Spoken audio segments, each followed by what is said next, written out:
Bismillahirrahmanirrahim. Assalamualaikum warahmatullahi wabarakatuh.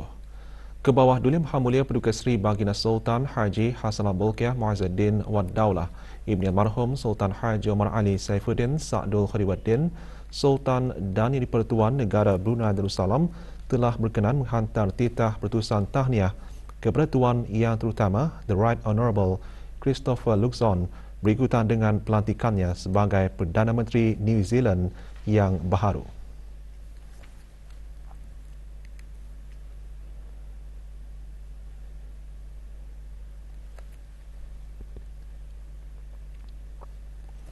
Persatuan Pediatrik Brunei BPS mengadakan Karnival Sempena Hari Kanak-Kanak Sedunia 2023 peringkat negara.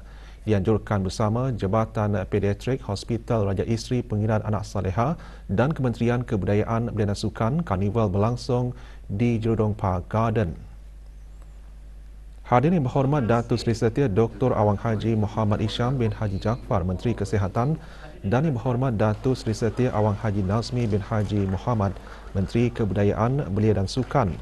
Karnival dihadiri 1,000 kanak-kanak termasuk kanak-kanak berkeperluan khas dan kelainan upaya dari Pusat Perkembangan Kanak-Kanak dan Pusat Ehsan Al-Amirah Al-Hajah Mariam. Karnival dimeriahkan dengan pelbagai aktiviti permainan dan jualan.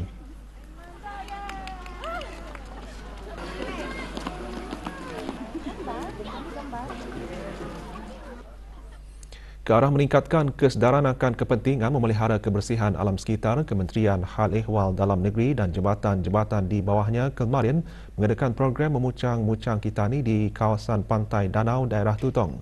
Program julung kali itu dikendalikan dengan kerjasama Majlis Perlindungan Mukim Telisai dan Majlis Perlindungan Kampung Danau daerah Tutong. Hadirin berhormat Datuk Seri Setia Awang Haji Ahmaddin bin Haji Abdul Rahman, Menteri Hal Ehwal Dalam Negeri. Pengisian program termasuk aktiviti penanaman pokok dan pemanasan badan diikuti aktiviti kempen kebersihan di sekitar pesisiran pantai Danau. Juga menyertai ahli majlis mesyuarat negara. Melalui kempen ini lebih 1,400 kg sampah berjaya dikumpulkan. Program antara lain bertujuan meningkatkan perpaduan dalam kalangan pegawai dan kaki tangan kementerian bersama penduduk kampung dan agensi yang terlibat dalam mendukung inisiatif pelaksanaan protokol hijau untuk menangani dan mengawal perubahan iklim. Program memucang-mucang kitani akan dilaksanakan secara berterusan dengan pelbagai aktiviti.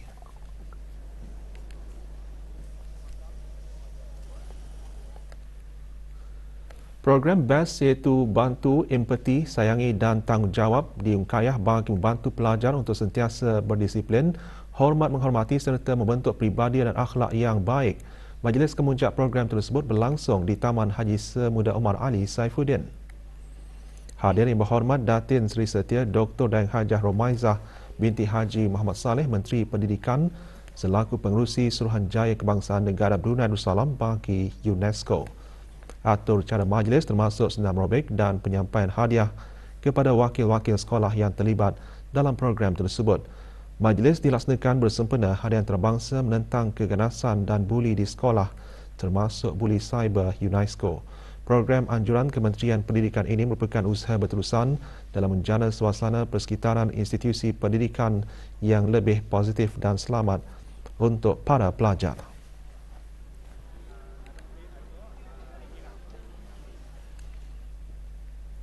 Kumpulan Sokongan Kanser Payudara Brunei dengan kerjasama Jabatan Daerah Tutong mengadakan majlis forum sempena sambutan Bulan Kesedaran Kanser Payudara. Forum diadakan di Dewan Seri Kenangan, Kompleks Dewan Kemasyarakatan Daerah Tutong. Hadirin yang berhormat Dayang Chong Chin Yi, Ahli Majlis Mesyuarat Negara. Forum bertemakan Payudara Aset Berharga Jagalah Julung kali diadakan bertujuan memerigakan secara meluas kempen Bulan Kesedaran Kanser Payudara kepada masyarakat di negara ini, khususnya kaum wanita dalam pelbagai peringkat umur. Forum disampaikan oleh 3 doktor pakar dalam bidang masing-masing dan sesi perkongsian pengalaman bersama mereka yang pernah dan sedang menjalani rawatan kanser. Juga hadir Dayang Hajah Tutiati binti Haji Abdul Wahab, Setiausaha Tetap Kementerian Sumber Utama dan Pelancongan. Turut diadakan pameran dan jualan satu kampung satu produk.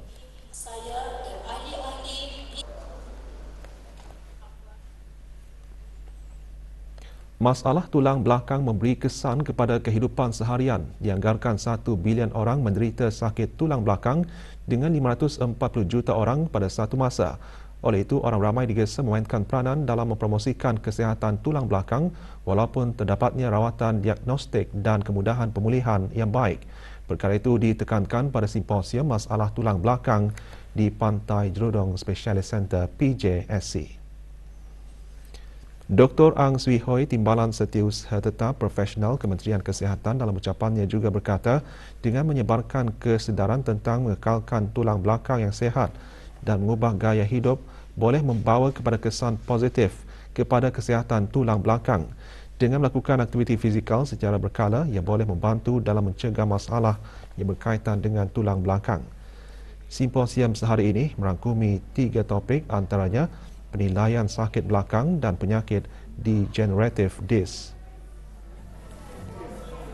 No proper diagnosis, no proper investigation, or no early diagnosis. 86 pelajar tahun 2 skim tilawah Al-Quran Remaja yang menamatkan 30 juzuk pembacaan Al-Quran diraih pada Majlis Khatam Al-Quran dianjurkan oleh Jabatan Pengajian Islam. Majlis berlangsung di Surau Sekolah Agama Pengiran Anak Puteri Masna, Mentiri. Hadir Awang Haji Abdul Rajid bin Haji Muhammad Saleh, pemangku Timbalan Setiausaha Tetap Dasar dan Keagamaan Kementerian Khalih wal Agama. Selain melahirkan generasi yang berpotensi dalam bidang pembacaan Al-Quran secara bertaranum, majlis didirikan ke arah mendukung hasrat untuk melahirkan generasi yang celik Al-Quran dan menjadikan negara Brunei Darussalam sebagai sebuah negara zikir. Majlis pengundian dan pemilihan calon ketua kampung bagi daerah Belait diteruskan lagi kemarin. Pengundian diadakan bagi kampung Momong C, Mukim Kuala Belait dan rancangan perumahan negara RPN Kampung Penaga Kawasan A, Mukim Seria. Majlis berlangsung di Pusat Tingkatan 6, Kuala Belait. Hadir Awang Haji Amirul Hafizin bin Haji Muhammad, pemangku pegawai daerah Belait.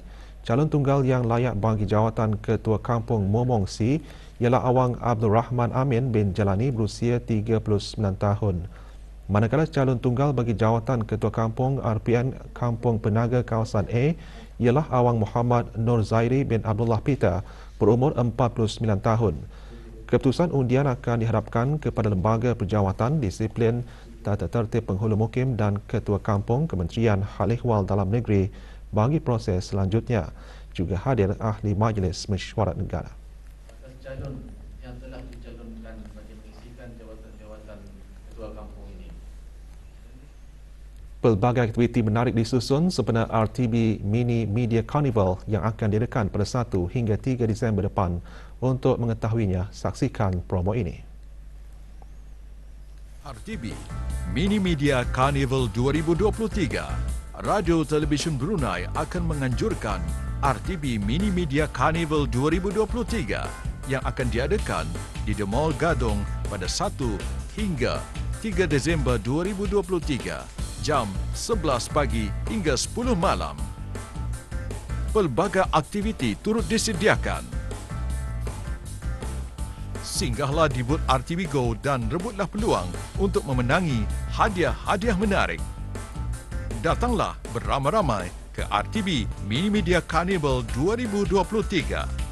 Jumpa bis kita di sana. Pusat Dakwah Islamiah melalui bahagian pembangunan Mu'alaf, Tarbiyah Mu'alaf dengan kerjasama Unit Dakwah Tutong mengadakan majlis kesyukuran penutupan kelas bimbingan Mu'alaf tahun 2023 dan pemasangan papan tanda baharu kelas bimbingan Mu'alaf. Majlis berlangsung di Kampung Batang Mitus, daerah Tutong. Hadir Awang Haji Ahmad Abdul Salam bin Haji Abdul Rahman, pemangku pengarah Pusat Dakwah Islamiah. Kelas bimbingan Mu'alaf Kampung Batang Mitus diadakan setiap Khamis dan Ahad.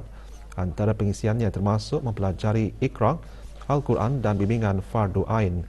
Kelas bimbingan Mu'alaf diadakan sepanjang tahun untuk membina keyakinan dan melahirkan para Mu'alaf yang celik Al-Quran.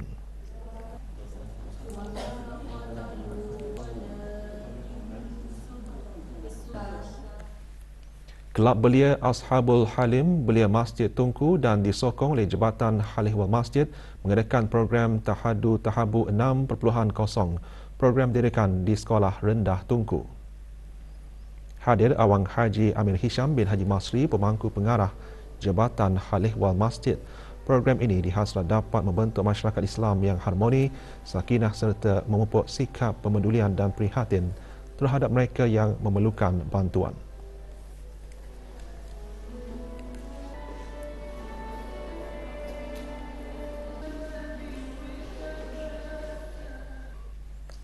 Ibadah umrah menjadi pilihan alternatif bagi mereka yang belum berkesempatan menunaikan fardu haji ke Tanah Suci.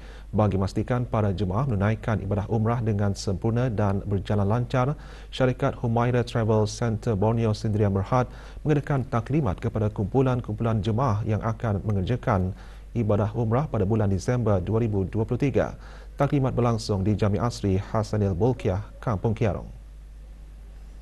Taklimat pengurusan dan tata cara mengerjakan umrah disampaikan oleh Awang Haji Badaruddin bin Haji Besar, Pegawai Pusat Dakwah Islamiah. Lebih 200 bakal jemaah menyertainya.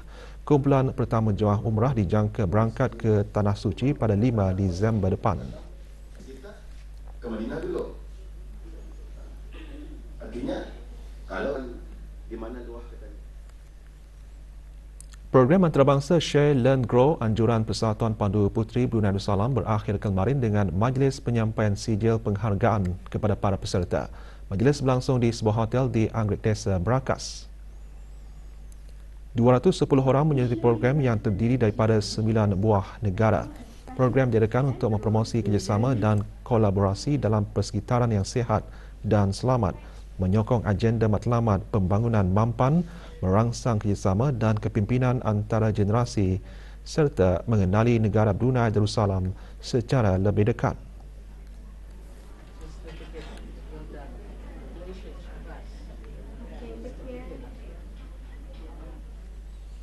Kementerian Kebudayaan dan Sukan melalui bahagian Khidmat Bakti Negara mengadakan sesi melapor diri bagi para pelatih program Khidmat Bakti Negara PKBN pengambilan ke-12. Sesi berlangsung di kem latihan PKBN Batu Apoi, daerah Temburong. Seramai 473 pelatih melapor diri bagi program kali ini. Sesi melapor diri juga menandakan bermulanya latihan PKBN pengambilan ke-12 dengan tempoh latihan selama 103 hari.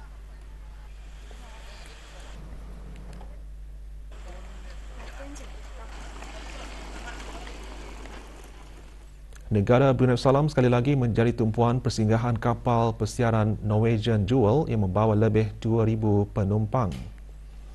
Sepanjang berada di negara ini, para pelancong berpeluang mengadakan lawatan ke beberapa tempat menarik, antaranya Muzium Alat Kebesaran Diraja dan Masjid Sultan Omar Ali Saifuddin.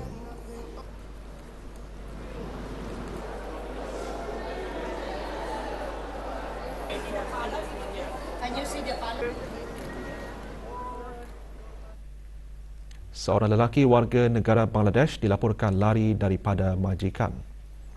Sebarang maklumat mengenai Muhammad Ruman Ahmad hubungi Balai Polis Tutong di talian 422-1206 atau talian kecemasan polis 993 atau balai-balai polis yang berdekatan.